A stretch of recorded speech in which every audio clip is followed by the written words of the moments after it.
Hello everyone. तो आज है हमारे पास स्कॉर्पियो एन, जिसका हम आपको प्रोवाइड कराएंगे ओनरशिप रिव्यू रिया जी के थ्रू। रिया जी इस गाड़ी को पिछले कुछ टाइम से ओन करती हैं और रेगुलर से चलाती हैं। तो फिर हम इनसे जानना चाहेंगे कि उनका क्या रिव्यू है इस गाड़ी को लेकर। पिछले जैसे वो इसे ओन करती है काफ़ी टाइम से और काफ़ी उन्होंने चलाई भी है, जिससे कि हमारे व्यूअर्स जो अभी तक प्लान कर रहे हैं स्कॉर्पियो लेने का, या फिर अभी MG हेक्टर या बाकी गाड़ियाँ जो 700 वगैरह जिसके कंपटीशन में आती हैं, उनके बारे में सोच रहे हैं और स्कॉर्पियन को भी कंसिडर कर रहे हैं। तो खासकर उनके लिए ये वाला वीडियो काफ़ी हेल्पफुल रहेगा। जो लेडीज़ हैं वो लेना चाहती है गाड़ी, SUV लेना चाहती है, या फिर ऐसी फैमिली है जिसमें गाड़ी लेडीज़ भी चलाएंगी और जेंट्स भी चलाएंगे। तो देखते हैं कि इसमें हमें क्या इन्फॉर्मेशन मिलती है रिया जी के थ्रू। हेलो रिया जी। हाय। तो सबसे पहले मैं आपसे जानना चाहूँगा कि आपको कितना टाइम हो गया इस गाड़ी के साथ में, और आप कितनी इस गाड़ी को चला चुके हैं? अभी हमें ऑलमोस्ट लाइक 10 मंथ्स कंप्लीट हो गए। हमने लास्ट ईयर अगस्त में ये परचेज़ की थी और इसमें इसकी टोटल जो हमने चलाई है इसको वो है 15,000 किलोमीटर। तो हम 15,000 10 मंथ्स में चला चुके हैं। तो काफ़ी अच्छा खासा आपने एक्सपीरियंस ले लिया है इस गाड़ी के साथ में। तो पहले मैं जानना चाहूँगा कि इस गाड़ी को लेते समय आप कौन कौन सी और गाड़ियों को भी सोच रहे थे लेने का? जो हमारे दिमाग में थी वो थी MG हेक्टर, हैरियर और XUV 700 और ये स्कॉर्पियो एन। तो हम लोगों ने सबकी टेस्ट ड्राइव ली थी। उसमें हमने सबसे पहले MG हेक्टर की टेस्ट ड्राइव ली। उसमें वो मुझे इतनी पावरफुल नहीं लगी, चलाने में लाइक इतना मज़ा नहीं आया। फिर हमने हैरियर की भी टेस्ट ड्राइव ली। उसमें उसका जो स्टीयरिंग था काफ़ी हैवी था और उसका जो क्लच वगैरह था काफ़ी डीप था, तो वो चलाने में इतनी कंफर्टेबल फील नहीं हुई मुझे, तो इसलिए मैंने वो भी रिजेक्ट की। देन हमने 700 भी देखी। 700 इज़ अ गुड चॉइस, मतलब काफ़ी अच्छी गाड़ी है, बट हम लोग को ऐसी गाड़ी चाहिए थी जो हम लोग ऑफ रोडिंग भी कर पाएँ और लाइक सिटी ड्राइव के लिए भी अच्छी हो। तो 700 नो डाउट बहुत अच्छी गाड़ी है, बट वो सिटी ड्राइव के लिए काफ़ी अच्छी, बट ऑफ रोडिंग के लिए जो मुझे बेस्ट चॉइस लगी वो लगी स्कॉर्पियो एन। और क्योंकि हमें पहाड़ों में भी घूमना होता है और हमें सिटी ड्राइव के लिए भी चाहिए, तो हम लोगों ने मतलब मुझे ये इस सेगमेंट की सबसे बेस्ट गाड़ी बेस्ट कॉम्बिनेशन आपको हाँ लगा? बेस्ट कॉम्बिनेशन लगा कि ये दोनों ही लाइक सिटी के लिए भी बहुत अच्छी, इसकी रोड प्रेजेंस बहुत अच्छी, और माउंटेन्स के लिए भी ऑफ रोडिंग के लिए एक नंबर है गाड़ी। तो कहीं ना कहीं जैसे कुछ लोग होते हैं जो ऑफ रोडिंग के लिए थार लेते हैं और सिटी ड्राइव के लिए 700 को पसंद करते हैं, ये उनके बीच का एक कॉम्बिनेशन है करेक्ट। जो थार की ऑफ रोडिंग कैपेबिलिटीज़ कुछ हद तक ले आते हैं और 700 का फैमिली कंफर्ट लेकर आ जाता है। Yes. और तो ये तो बहुत ही अच्छा आपने फिर उस तरीके से आपने डिसीजन लिया। हाँ, इसकी बेस्ट चॉइस लगी मुझे उसके लिए। तो जैसे आप 5 साल से इसे ओन करते, सॉरी 1 साल से ओन करते, लगभग 10 महीनों से, हाँ जी। क्या क्या इसमें आपको अगर मैं पूछूं कि 4 या 5 अच्छी बातें जो आप हमारे व्यूअर्स को बताना चाहते हैं इस गाड़ी को, जिससे कि वो प्लान करें कि उन्हें लेनी चाहिए कि नहीं, तो 5 अच्छी चीज़ें कौन सी है इसमें जो बाकी गाड़ियों में शायद आपको नहीं दिखी या नहीं मिलेंगी अगर कोई लेता है तो? सबसे पहली अच्छी चीज़ मुझे लगती है इसकी ड्राइविंग पोजीशन। ये काफ़ी कमांडिंग पोजीशन है इसकी। मतलब आप जब गाड़ी चलाओगे तो आपका व्यू काफ़ी क्लियर रहेगा, और क्योंकि इसका जो आप देख सकते हैं यहाँ पे विजिबिलिटी काफ़ी अच्छी है इसकी। सेकंड, इसकी लाइक जो भी सीटिंग पोजीशन है, लाइक यहाँ पे ड्राइविंग सीट हो गई या फिर जो फ्रंट सीट हो गई, पीछे की सीट से काफ़ी कंफर्टेबल है। तो आप लॉन्ग जर्नी पे भी जाओगे तो भी आपको काफ़ी कंफर्टेबल लगेगा इस पर। और इसका इंजन काफ़ी अच्छा है, मतलब आपको चलाने में बहुत मज़ा आएगा। एंड आई एम श्योर कि अगर एक बार आप ये ट्राई करोगे तो आपको शायद दूसरी गाड़ियों को चलाने में इतना मज़ा ना आए जितना इसमें आता है, क्योंकि इसका स्टीयरिंग काफ़ी लाइट है, इंजन काफ़ी पावरफुल है, और इसमें रोड प्रेजेंस काफ़ी अच्छी है इसकी।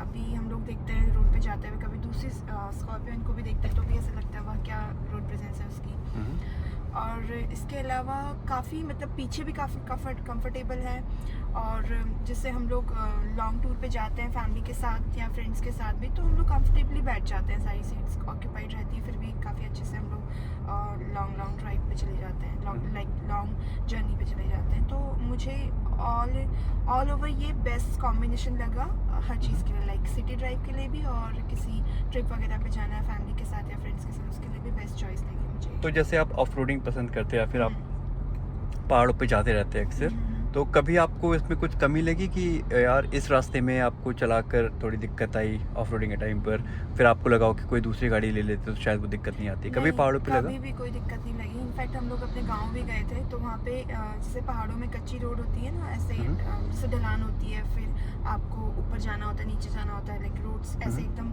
स्मूथ नहीं होती है, सीधी नहीं होती है। तो पहाड़ इसके लिए तो बेस्ट था, मतलब लाइक हम लोग इंजॉय कर रहे थे इसको चलाते वक्त, और काफ़ी मज़ा आ रहा था, और काफ़ी ईजीली ये पिकअप करती है, काफ़ी ईजीली मतलब चली जाती, कोई भी इशू नहीं लगा। कहीं आपको ऐसा नहीं लगा कि पावर में थोड़ी सी कमी रह गई ओवरटेकिंग के टाइम पर या चढ़ाई पर?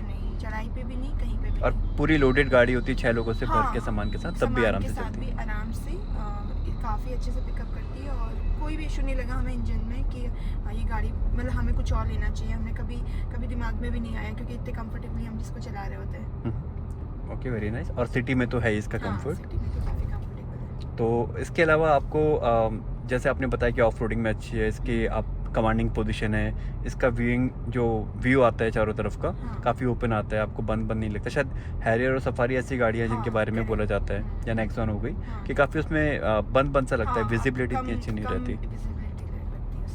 ठीक है, तो इसके बारे में और आपने साथ में ये भी बताया कि अगर फैमिली पीछे बैठी हो तो उनके लिए भी कंफर्टेबल रहता है। लास्ट सीट का कंफर्ट कैसा है, उसके बारे में काफ़ी लोग चिंता करते हैं कि लास्ट सीट में बैठने में कैसा लगेगा?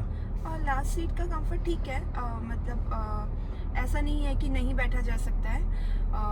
मतलब हम लोग गए हुए हैं, काफ़ी 6 लोग गए थे हमने एक बारी, तो कोई इशू नहीं लगा हमें। लास्ट सीट की कंफर्ट काफ़ी कंफर्टेबल लगी। बस एक चीज़ उसमें ये थी कि जैसे गर्मियों में क्या होता है कि जैसे पीछे वाली सीट पे ना वो नहीं है, एसी नहीं है, तो बस एसी वेंट, हाँ एसी वेंट नहीं है, सॉरी, तो उसकी वजह से थोड़ा सा लगा। बट अदरवाइज ऐसा नहीं लगा कि हम लोग बिल्कुल ही नहीं जा पा रहे लास्ट सीट में बैठ के, ये बिल्कुल भी नहीं लगा। हम लोग काफ़ी दूर गए थे उत्तराखंड में, तो हम लोग काफ़ी अच्छे से वहाँ पे बैठ के, मतलब 6 लोग गए थे तो चेंज कर करके बैठ रहे थे, तो कंफर्टेबल थे। ओके। तो फिर जिससे कि हमारे व्यूअर्स को इजी हो जाए, जैसे आपने 5 बेनिफिट्स बताए, या शायद ज़्यादा भी बता दिया आपने, और ऐसे कौन से नेगेटिव पॉइंट्स हैं जो आप बताना चाहेंगे कि इसमें ये कमियों की वजह से जिनके लिए वो डील ब्रेकर हो, वो कमियाँ, वो लोग इस गाड़ी को ना लें? अच्छा, तो जैसे मैंने अभी आपको बताया कि एक बस वो लास्ट सीट में जो एसी वेंट नहीं है, उसकी वजह से मतलब अगर गर्मियों में सिटी ड्राइव कर रहे हैं, या 6 लोग गर्मियों में कहीं सिटी पे कहीं पे भी जा रहे हैं लॉन्ग रूट पे, तो शायद उनको प्रॉब्लम हो सकती है, क्योंकि वेंट नहीं है।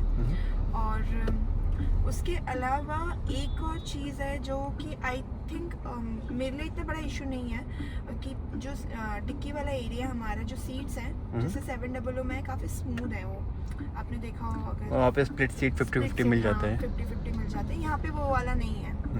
उससे आसानी हो जाती है अगर एक इंसान बैठा हो लास्ट सीट पे, बाकियों का सामान एक बंद हो सकता है, एक खुल सकता है, बट अभी वो वाला सीन यहाँ पे नहीं है, तो जो कि मुझे इतना इम्पोर्टेंट नहीं लगा। बट हाँ, एक ओवरऑल ये थोड़ा सा मतलब एडजस्ट हो जाते हैं, आपके लिए डील ब्रेकर नहीं है, बट अगर होता तो अच्छा रहता। हाँ, होता तो फिर तो बहुत ही अच्छा रहता। अभी नहीं है तो भी दिक्कत नहीं है, बट हाँ अगर थोड़ा सा होता तो ज़्यादा अच्छा होता मेरे हिसाब से। इसी के साथ ही जैसे कि अब मैं आपसे हर एक गाड़ी के लिए पूछना चाहूँगा कि जैसे मैं आपसे क्वेश्चन करता हूँ कि जैसे MG हेक्टर है, कौन इंसान स्कॉर्पियन को छोड़ के MG हेक्टर को लेना चाहिए, किसने लेना चाहिए?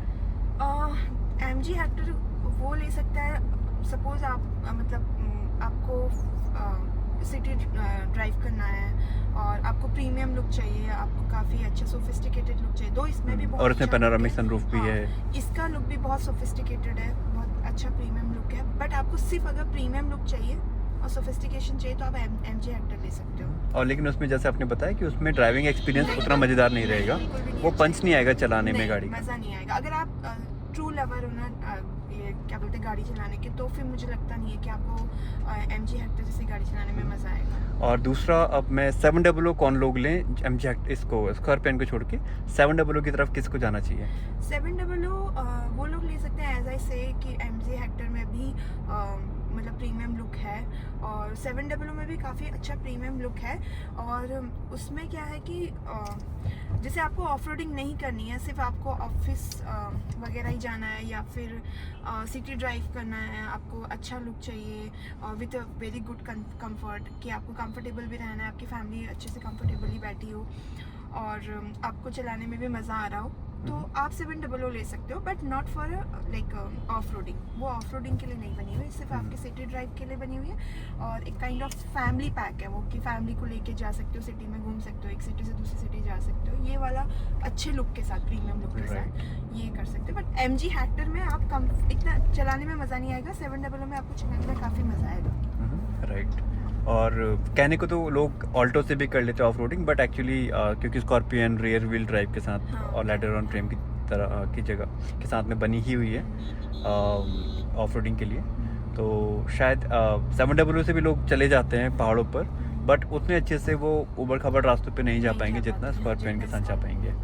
और 700 बनी है कंफर्टेबल ड्राइव के लिए, इसमें भी कंफर्ट है, बट वो थोड़ी क्योंकि मोनोकॉक सस्पेंशन है और साथ में फ्रंट व्हील ड्राइव है, सिटी के लिए अच्छी बनी है। उसका फ्रंट सेडान की तरह थोड़ा है, तो प्रॉपर सेडान की तरह नहीं, बट हाईवे पर स्टेबिलिटी उसकी ज़्यादा अच्छी रहती है।